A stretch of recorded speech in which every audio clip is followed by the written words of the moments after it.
Sharon and I are going to show you the practitioner version of the hip flexor stretch, and it's a beauty. And this can be done, believe it or not, even when someone's back is sore because of the way we position the person first up. You'll notice she's got her front foot in front of her front knee, and she's going to support herself with her left hand as she lowers herself down into the hands under the shoulder support position. If the front foot is not in front of the knee, she's going to do that little creeping forward action with the foot to move it in front of the knee. Then I'm going to get behind her. Notice my alignment and positioning. My front foot in front of my knee, and you'll see that Sharon, the hips are almost level but not quite. So what I'm going to do is I'm going to adjust her very slightly like this, and then with my right hand I'm going to very, very softly and gently lean so that her hips go forward and down towards the floor. Can you feel that, Shaz? Mm-hmm. Okay, and then she's going to creep this foot a little bit further forward like that in order to level the hips. That's the critical dimension. The hips need to be roughly level with respect to the floor. But you'll see that her back is still perfectly straight. There's no extension happening in the lumbar spine. And extension is the thing which hurts the back when it's sore. Okay, so in that position there, I'm going to ask her to very gently, using the muscles on the front of the back of the front leg, I should say, and her arms, to just gently pull herself forwards a tiny bit to increase the stretch. Can you feel that? Yeah. Okay. And then she gets used to that. She breathes in and out a few times. Then the contraction can be added. This makes it much stronger. I take this hand, my left hand, off the hip. I put it on the front of the leg here, and I tap the leg for a tactile cue, and I say, gently try to drag your right knee forward. And at the same time, I'm leaning a bit harder with my right arm so that no movement is the result. And I count backwards for her. In a real situation, I would have finished that count by now, but count backwards for your partner, 5, 4, 3, 2, 1. Then you stop. The hands go back in the start position. I say, Sharon, take in a deep breath. And as she breathes out, please pull yourself forward gently a little bit further.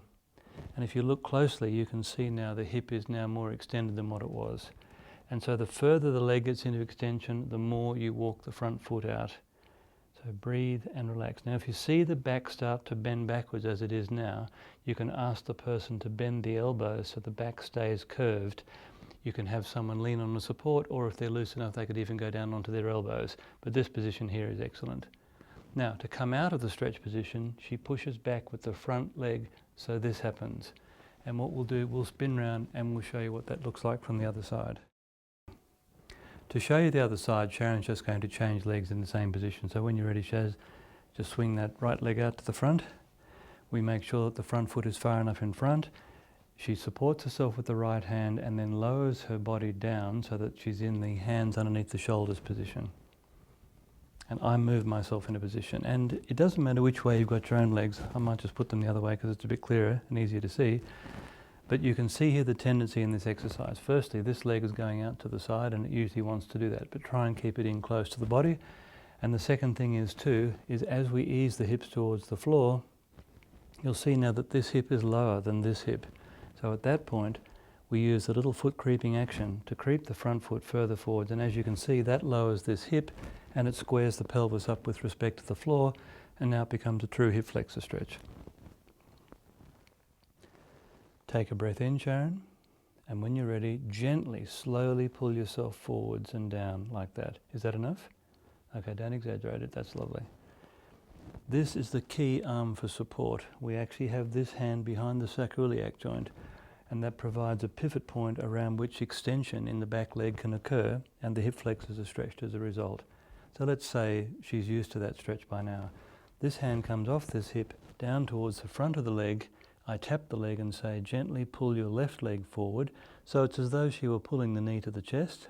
5, 4, 3, 2, 1. Stop, relax, breathe in. And on a breath out, pull yourself gently further forwards. Now what she's doing is she's using the hamstring muscle on this leg plus these muscles underneath her arms to pull the whole body forward. And the net result, as you can see, is the leg moves back in respect to the spine. Bend your arms a little bit too, Sharon, to keep a little bit of flexion in the lumbar spine. Now if you're doing this at home, and the person wasn't strong enough to hold themselves up on bent arms like this, you'd actually put the elbows on a support, like a couple of telephone books or something like that. But the idea is, the key point here is to keep a little bit of forward bend in the spine. That way you can't hurt it. To come out of the exercise, gently push back with this leg. And normally we'd recommend to the patient to walk, just hop up and walk around and see how everything feels. Off you go. And walk around. Excellent. That is the best hip flexor stretch we have at the moment, and it's the one that I recommend you use in the clinic.